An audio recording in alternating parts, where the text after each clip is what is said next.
Emily Mordaunt, Leader of the House of Commons. Welcome to Times Radio. Thank you. You've had quite a summer. You went from nowhere to third in the leadership race, Leader of the House of Commons, President of the Privy Council, proclaiming the King. It's not dull. It's No. not dull. No, it was a huge privilege to do that. And how did it feel, given that normally Leader of the House of Commons is not always the job that people might crawl over hot coals for? I think a couple of them might have turned it down. But what a moment in history to be able to do that. It was an immense privilege. I mean, not just you really did feel it was a moment in history, but it was working with the royal family during that period. Clearly they were going through the most tremendous changes, and it's just a real privilege to be alongside them and to support them as best I could. So let's talk about your day job now. You're a member of the Cabinet. How do you think the party conference is going? Well, it's a Monday afternoon as we speak. I'm actually pleased that they've done this today and have drawn a line under the 45p rate. I think it's the right thing to do, and we can move on and we can concentrate on the good stuff, which is the growth agenda, the supply side reforms. We want actually business and all the councillors and activists here to be putting ideas forward about what we can do to unlock our economy and get it really firing. So that's what we ought to be focused on. It's interesting you say it's the right thing to do to have dropped the 45p, because on Sunday night you were speaking at a reception where you said the policies were good but the comms were shit. I think you were not detecting the irony of that event, because it was to a bunch of comms professionals, Right, who always get blamed when things go wrong. So if you'd heard the rest of my speech, that would have been more evident. The comms were good and it was the policies. Well, I think we knew that things needed to be revisited. Have the comms teams number 10 or 11 been in touch? They're always in touch, Are Matt. they? They're always in touch. Otherwise, we'd never speak. Well, that is true, but you're here, which is a very good point. Never mind them being in touch. What about the Cabinet being in touch and being told what's going on? It was a bit of a surprise that the Prime Minister on TV on Sunday made clear that you and the rest of the Cabinet hadn't been told about what was in the growth plan, about the 45p tax rate. Is that a problem if you're trying to run a government? So I think one of the things that the new Prime Minister is trying to do is reset Cabinet to be what it should be. I'm not telling you what was happening. No, you'll notice, one of the first things she did was she removed a lot of the people who were sat outside, around the edge of the room but weren't Cabinet members. And she wants Cabinet to be a forum where we can really kick the tyres on policy. We can have frank discussions that aren't then leaked. And Cabinet hasn't really worked like that for a while, and she wants to really restore that. It's been a very peculiar start because of those sad events with Her late Majesty passing. And I think that's what she wants to get back to. And she has also told her Secretaries of State about being consultative, talking to our backbenchers as well as groups around the country about ideas. And actually that's the only way we're really going to get things moving, is that if people understand what it is we're trying to do and know how they can contribute to that agenda. Was it a mistake then not to tell the Cabinet about the 45p tax rate? And actually, had she done, maybe you'd have had that conversation and it wouldn't have been announced. Look, I think we've had a really peculiar start. We've had 3 Cabinet meetings. One was the first Cabinet when we were formed, where she set out her agenda. The second was because of the Queen's death, and the third was right before that fiscal event. And I think it's not been a normal start to things, but I know what the new Prime Minister wants to do and how she wants her Cabinet to operate, and I think that's right. It should be consultative, we should be colleagues together, we should take decisions together and have that collective responsibility, and I know that's what she wants to achieve. So if it happened again, do you think that something like the 45p wouldn't have been repeated had it gone to that process? I think when she is, she would want all colleagues to know what it was we were doing, and we've got some wise heads around that table, and we should all be being able to contribute, and I think that's what she wants to do. So the 45p rate is dead, or cutting it is dead. What about welfare? That seems to be the new front. I spoke to Michael Gove on Monday. He told me he thought that Boris Johnson was right when he said that welfare benefit payments should rise in line with inflation.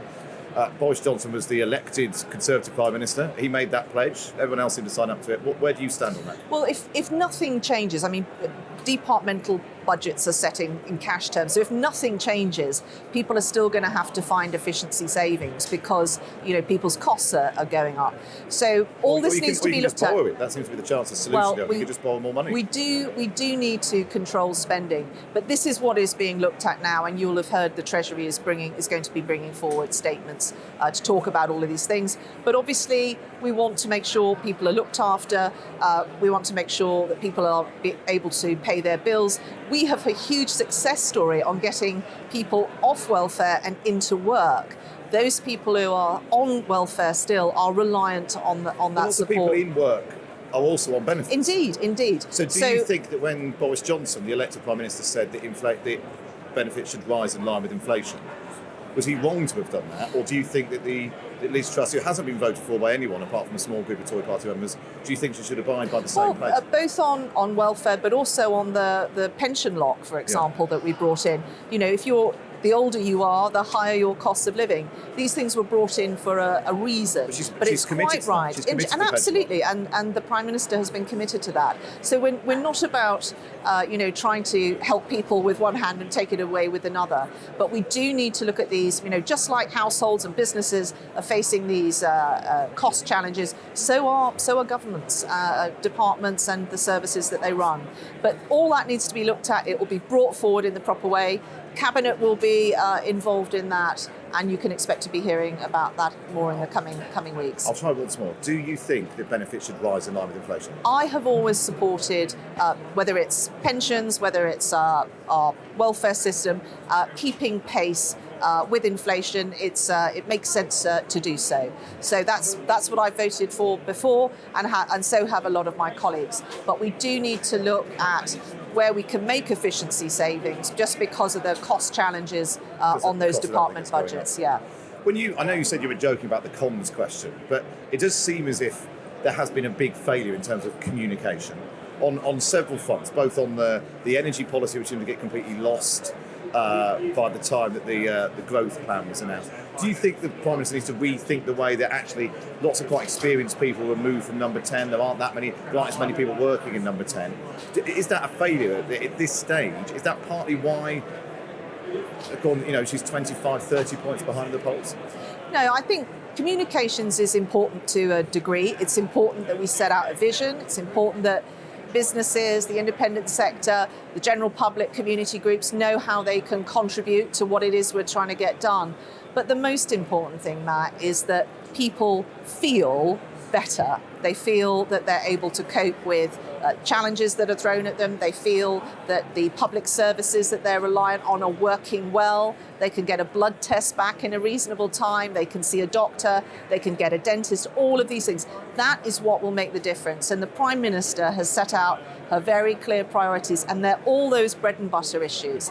And that is what she wants her government to be focused on. It is about delivery.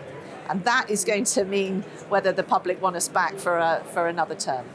One of the most striking things, I thought this, listening to Kwarteng's speech, but you hear the same things when Liz Truss is speaking too. You've been in government for several years now. You've been in several cabinets, done to different prime ministers.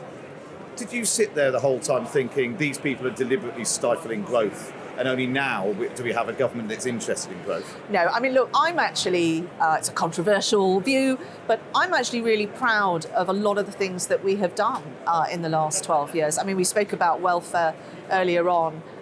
2 million more women in work than there were in 2010.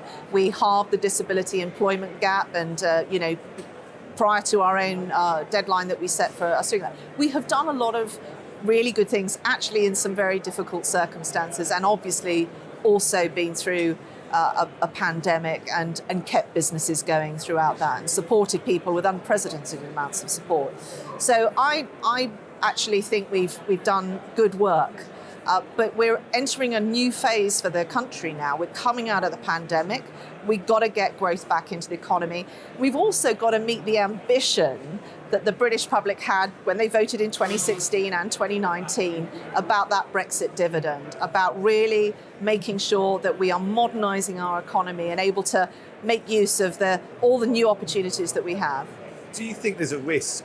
And actually, the Labour Party did this under Ed Miliband especially, that if you don't talk up your own record, no one else is going to do it for you. And actually, quite a lot of what we've been hearing this week in Birmingham has been a trashing of the last 12 years of Conservative in government, which seems to be serving up quite an easy attack line to the Labour Party. Is that a mistake by some of your colleagues to sort of do down the last 12 years of Conservative-led government?